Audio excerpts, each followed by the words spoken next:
ఒక్కసారిగా ప్రపంచంలో ఉన్న అన్ని దోమలు మాయమైపోతే మనకు మంచిదే కదా అనుకున్నారా? కాని నిజం అంత సింపుల్ కాదు.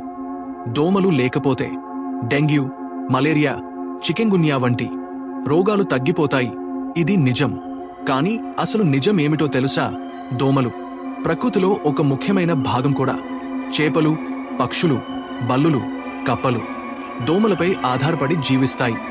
దోమలు లేకపోతే ఈ జీవుల ఆహార చక్రం దెబ్బతింటుంది. ఇంకా ఆశ్చర్యం ఏమిటంటే కొన్ని మొక్కలు, పువ్వులు దోమల ద్వారానే పరాగ సంపర్కం పొందుతాయి.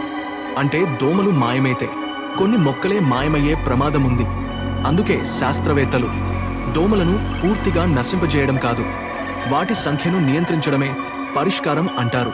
ప్రకృతిలో చిన్న జీవి అయినా దాని పాత్ర చాలా పెద్దది. దోమ మనకి శత్రువే కావచ్చు, కానీ ప్రకృతికి మాత్రం చాలా అవసరం.